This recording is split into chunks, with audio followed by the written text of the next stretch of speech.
So as I was sitting this evening having my dinner, I had a thought, well, what will I speak about tonight?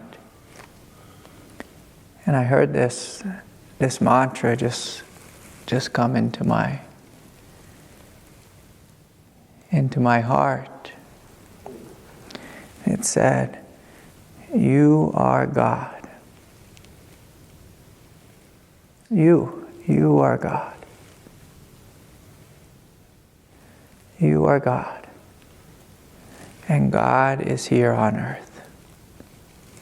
God is here on earth." So many paths teach that God is in heaven.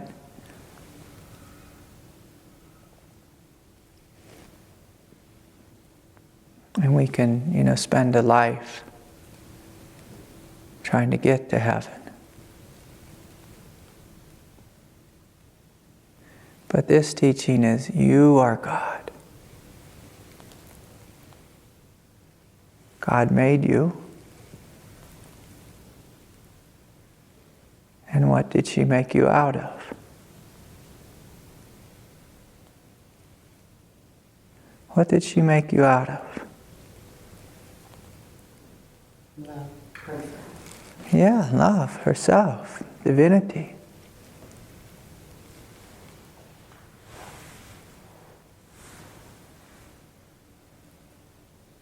And then God is here on earth. And so what is this experience? To be God on earth. Well, we can be God on earth in the form of our animal mind. And we can act like an animal. There's a lot of people doing that.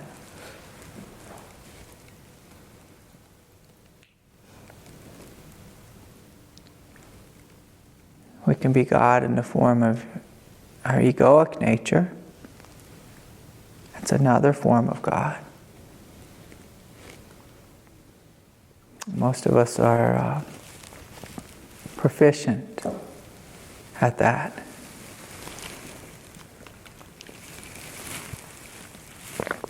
We can be this movement of fight or flight, arguing with ourselves, arguing with others.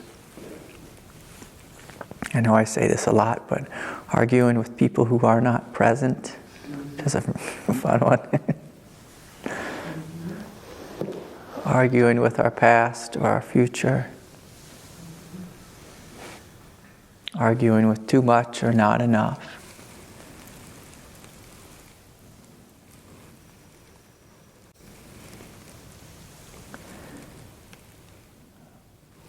Maybe chasing something really enticing.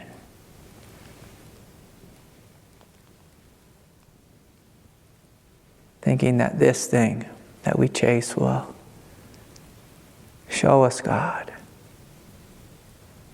or make us God.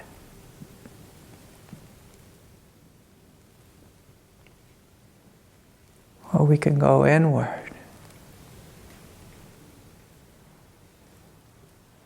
and open to what we are.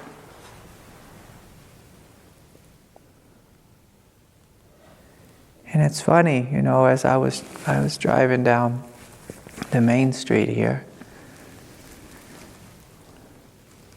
I saw the warm lights of the restaurant, the warm lights of the bar. It's funny, in these little mountain towns, some of them, they have like a post office and a liquor store. The essentials, just everything you need. I guess have a drink and pay your taxes and you receive your bills. And so we can connect with life on that level. And there's nothing wrong with that. Oh, God gave us this opportunity to explore.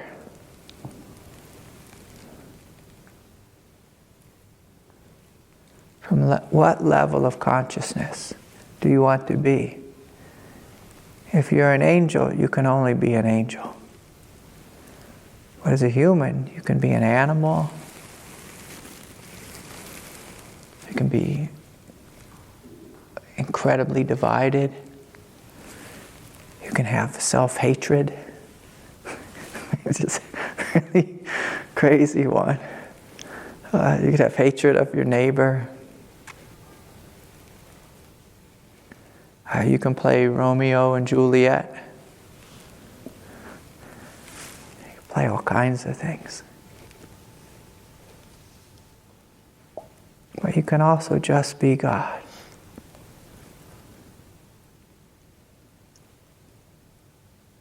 If you like.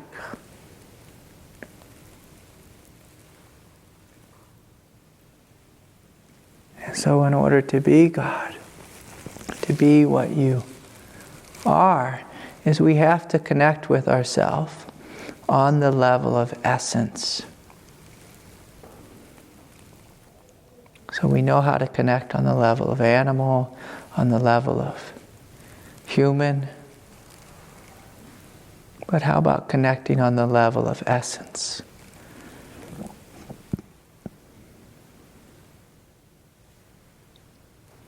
And so say, for example, in this moment, if you feel into your heart,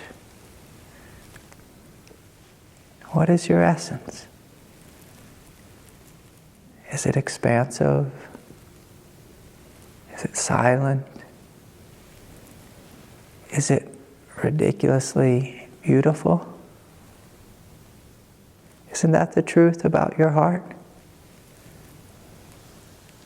So beautiful.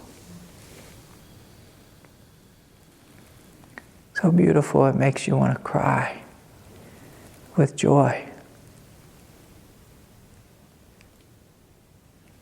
And so this is never something we can ever think ourselves into.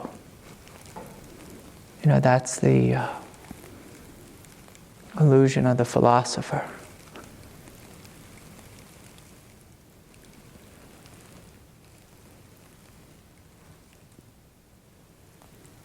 Or can you connect with the purity of your heart? But some of us,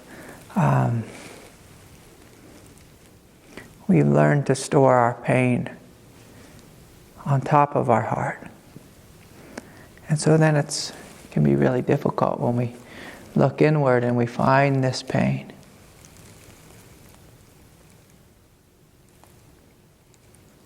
We might look inward and say, I don't like this.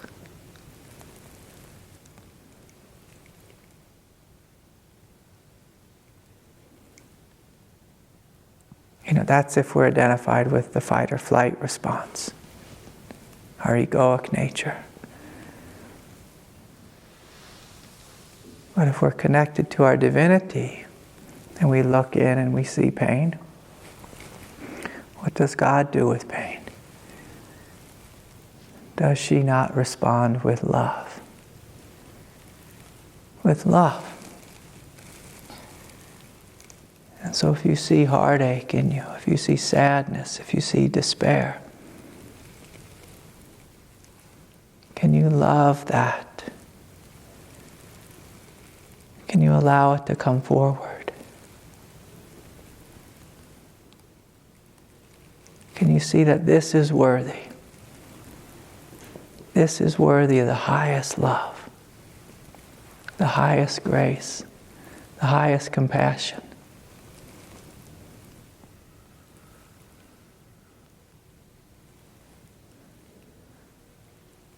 So you are God, and God is here on earth.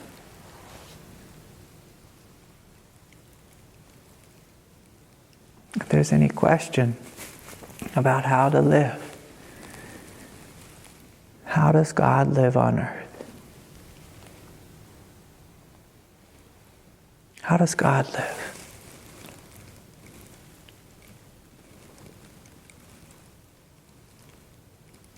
I can remember going on a retreat once, and the teacher said, And he spent like the first day giving all the teachings. And on the second day he said, okay, now that you have all the teachings, can you choose right now to live as if you were fully awake? I thought it was a really interesting thing to say. You have all the teachings. Can you live now in this moment as if you already are fully awake? He said, I don't want you to give yourself any excuse. And this is what we do as humans. It's like we just give ourselves excuses all day long. And again, we can do that if that's how we want to live.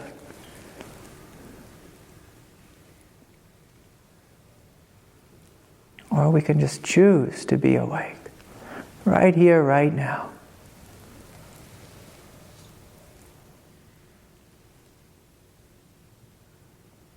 Claim it.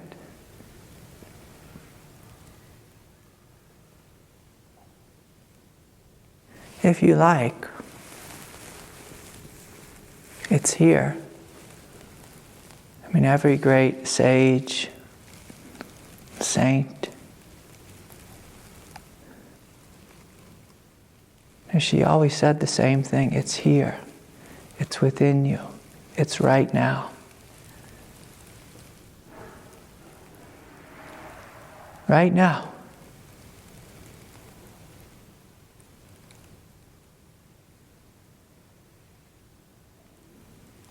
And so what is the nature of your heart?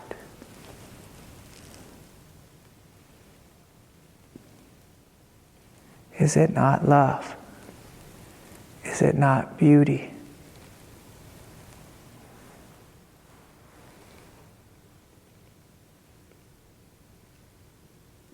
Is it not quiet, radiant joy?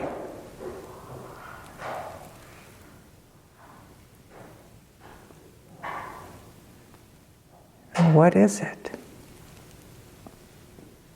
And again, these are not philosophical questions.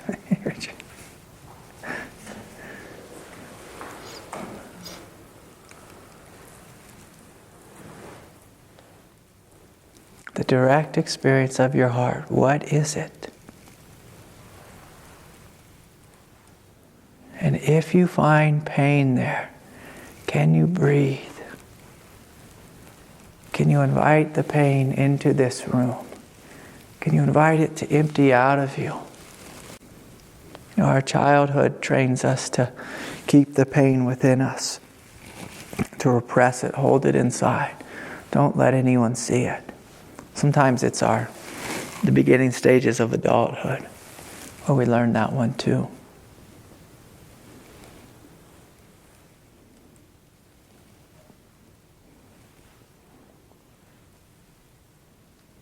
When we think we have to be tough at work or on the job or in a relationship or whatever it is, and we learn to hold things in.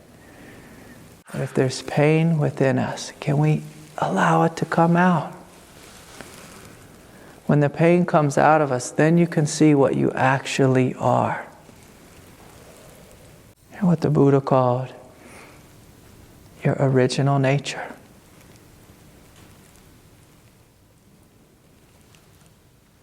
Your original nature.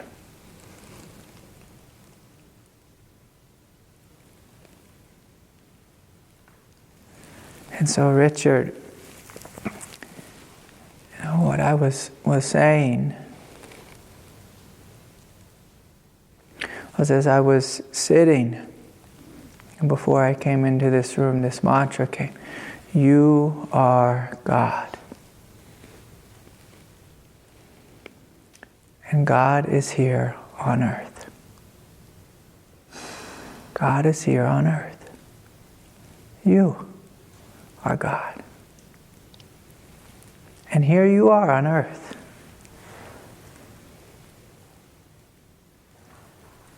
All these people on earth trying to get to heaven. We get to spend eternity in heaven. This is like a vacation from eternity. Come to this planet. Sorry.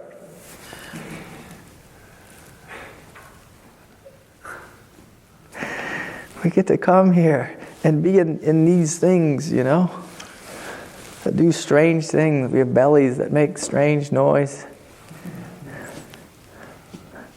We have toes, Or in heaven, I don't know if we have toes. I don't know if we get to have that experience.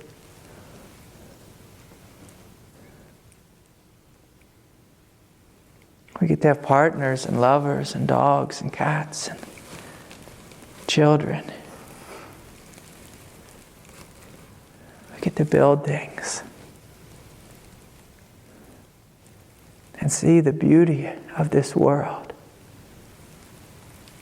through human eyes.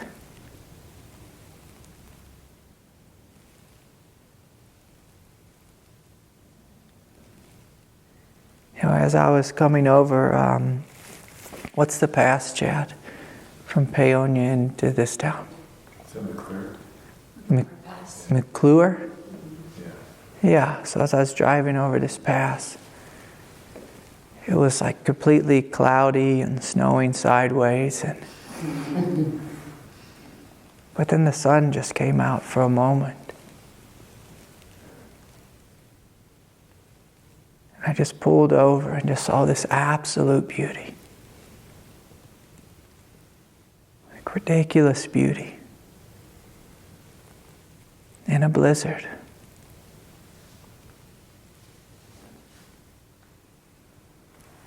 You try to take a picture of it, with your camera. But it can't hold the hugeness of the sky.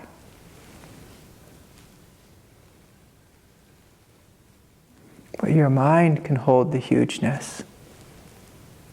Because your mind is the hugeness.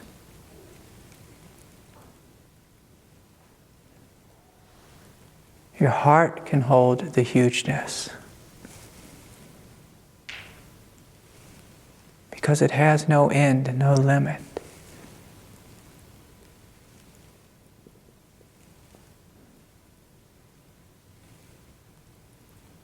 And so how do we experience such beauty? We have to know how to be open. Open to what we are. This is one of the great gifts of meditation.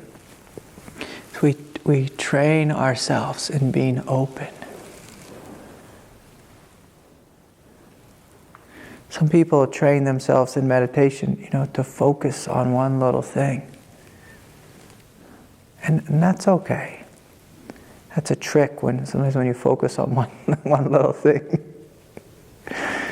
The mind kind of explodes open.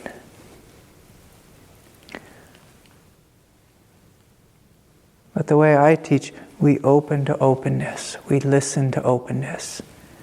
We listen, we feel our nature. What is this nature that I am? What is the experience of being God? What is it?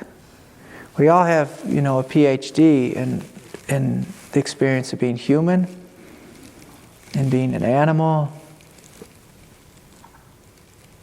But can we get a PhD in experiencing our divinity, and knowing our divinity, and choosing it?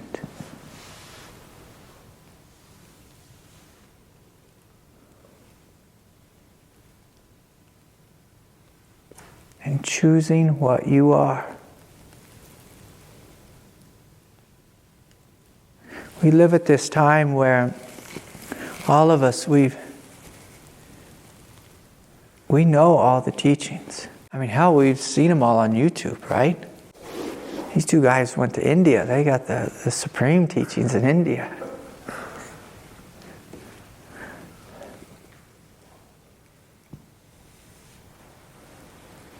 But can we choose the teachings?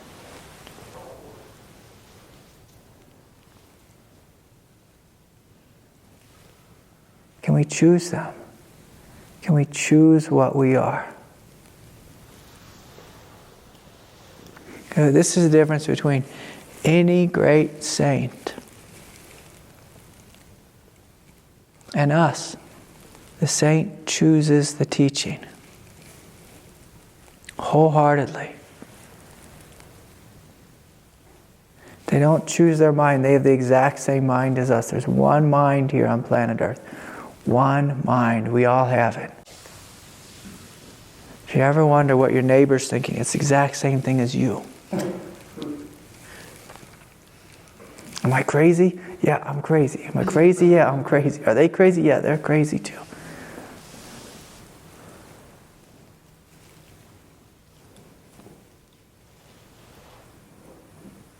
So the other gift of meditation, when you sit and you look at your mind, you see it's crazy and that you have a choice. My mind is crazy. I have a choice. I can just focus on it. I can just pay attention to crazy and be crazy. Or I can open to my divinity. What is it that notices the crazy in your mind? That's God. That's you.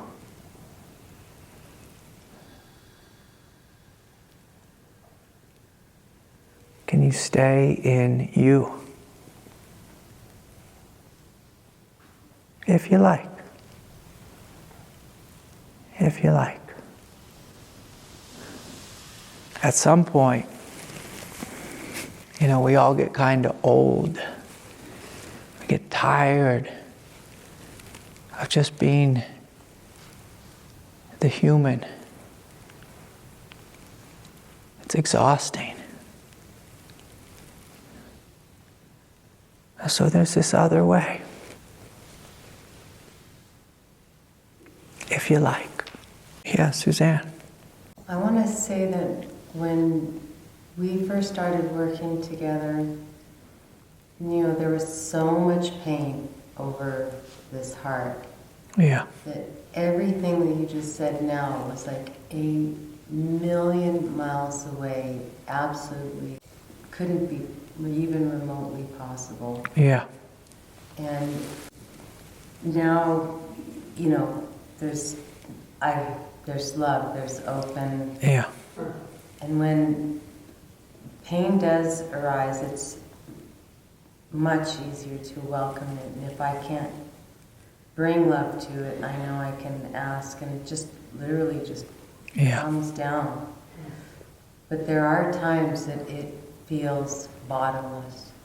Yeah. I know that's a trick of the mind, but Yeah. it does seem very convincing.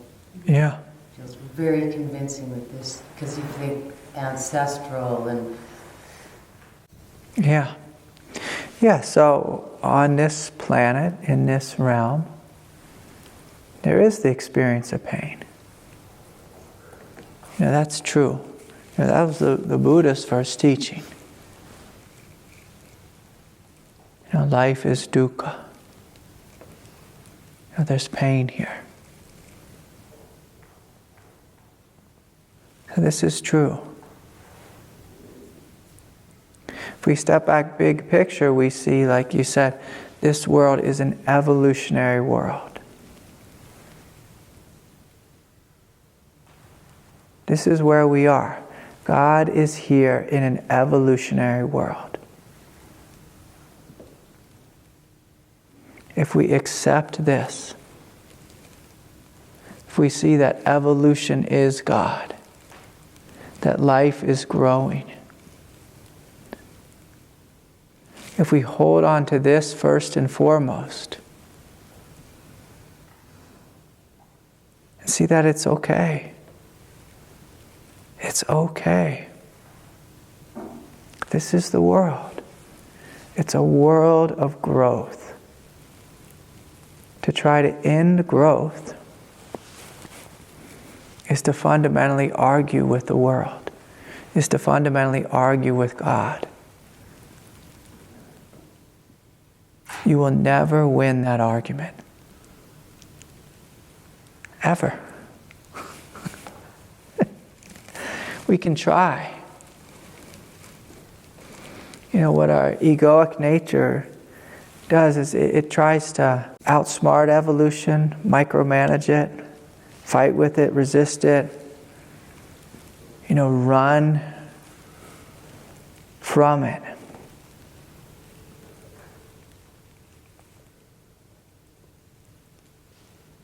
But when you wake up and see that growth is God, God is growth, you see this, it's normal, it's life. It's not hell. But in order to make friends with this, you have to go beyond feeling. Feeling as your guide. And by feeling, I mean this feels good, this feels bad. So that's one of the primary components of egoic consciousness is this feels good, this feels bad, this is the lens through which I look. If you play that game, you suffer immensely. In order to have this experience of no self,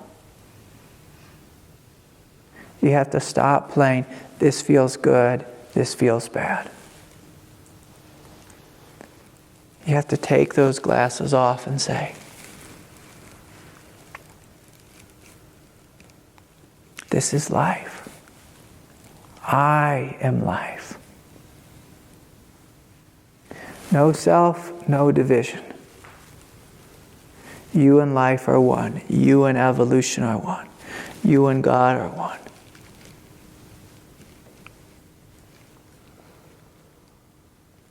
You and this movement are one. In order to maintain a self,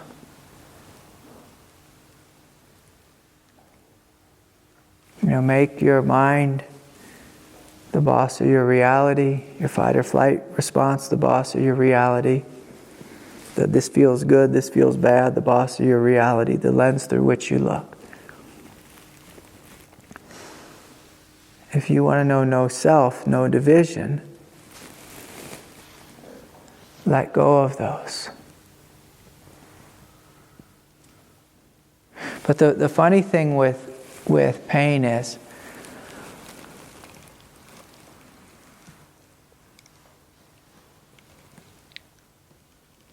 it's a great gatekeeper.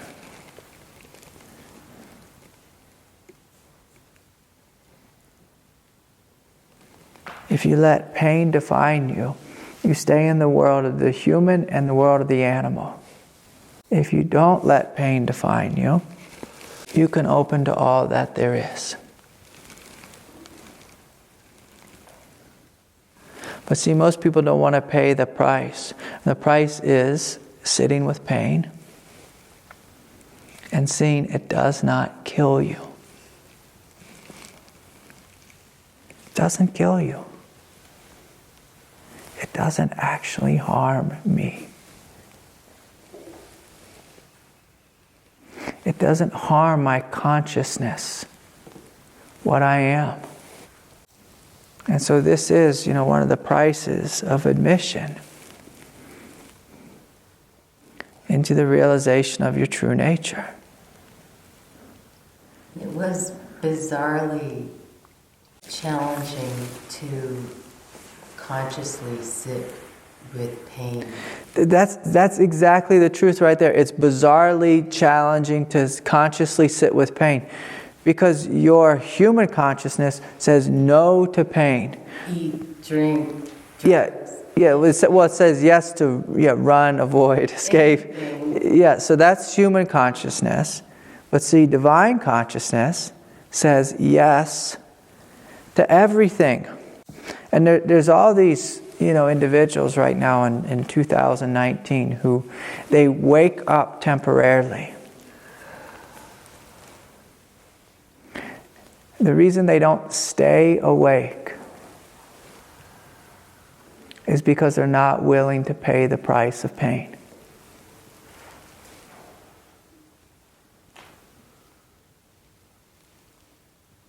They're not willing to pay the price.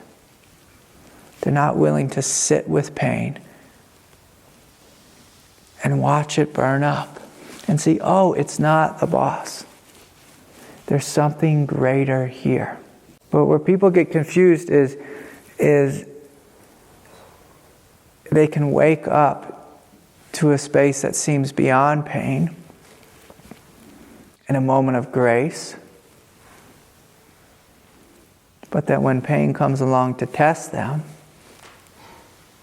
they identify with ego and rejoin with their egoic nature.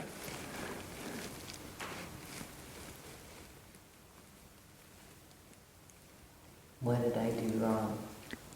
What did I do wrong? God is punishing me. I made a mistake or this or that. But if you allow the pain to come forward and you sit with it with openness and don't close, you stay awake. You stay awake. You stay in the truth. The truth responds with love to life.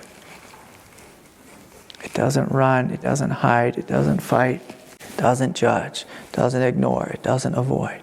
It responds with love.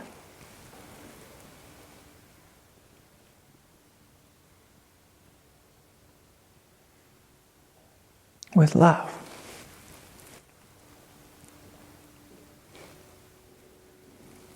Our ego says, this is too much, I can't handle this. And that's actually the truth. The eye of the ego cannot handle pain. But when you step into the greater eye that can handle pain, you realize, oh, I'm not my ego. That's not me. That's not me. It's not me. And so we always have this choice. Always have a choice.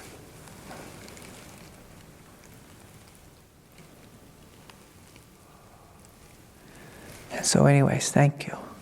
Yeah. Does anyone else have a question or something they want to share? With anger,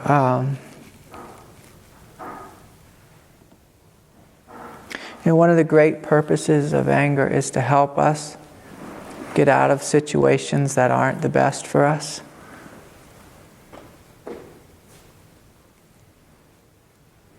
And so when we stay in a situation, even a couple seconds too long, anger starts to build. And if we swallow it, it just stays within us.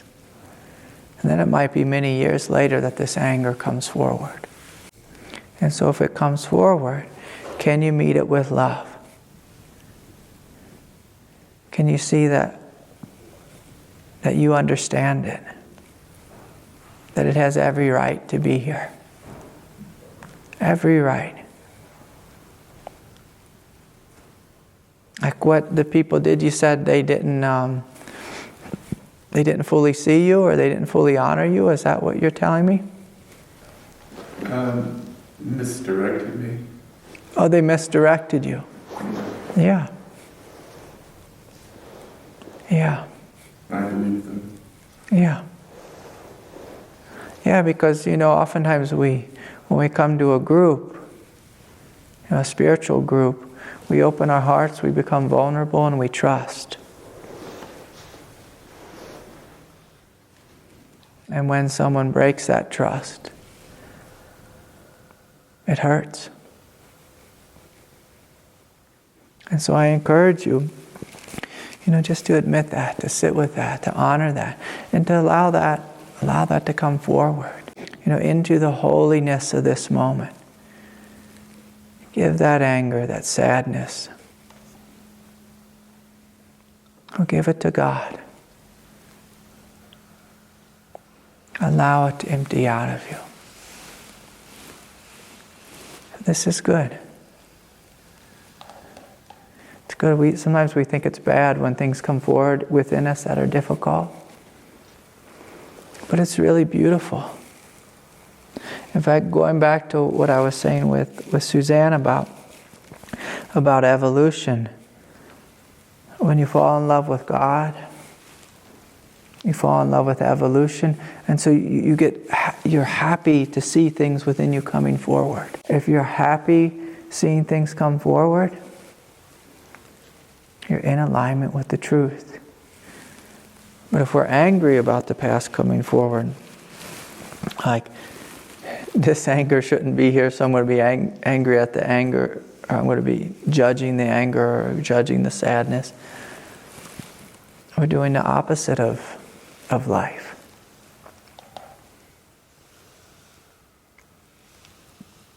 And so we allow the flow to come forward. We meet it with love. We say yes to it. One of the great definitions of enlightenment is to eternally say yes. Yes to your divinity, your beauty, your peace, your spaciousness. Yes to your humanity and everything within it. The struggle, the pain, the heartache, the old emotions, the unresolved feelings. And we say yes. Yes to that. And one of the things that my teacher David used to say to me is, I would come to him again and again with these grand dramas and confusing train wrecks that I had somehow involved myself in.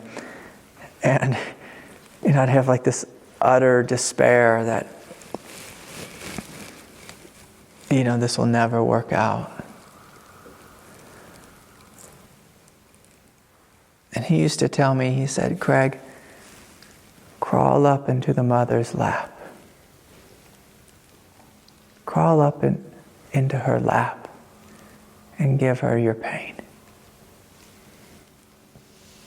Give it to her. Let it empty out of you.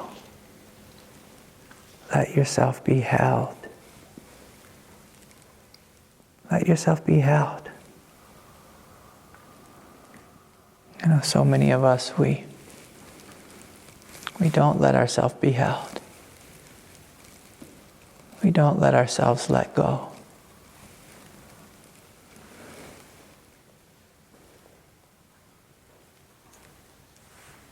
But there's all this love here for you, David.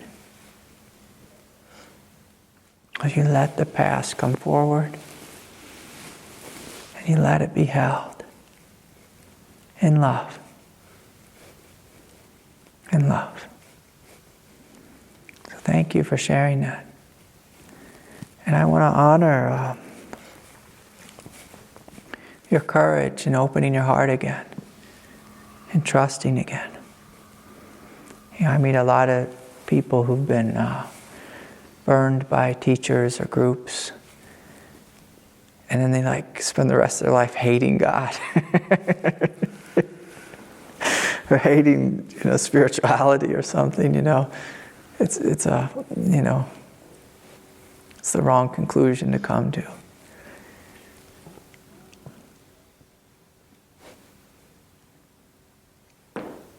And so I bow before your courage to open again.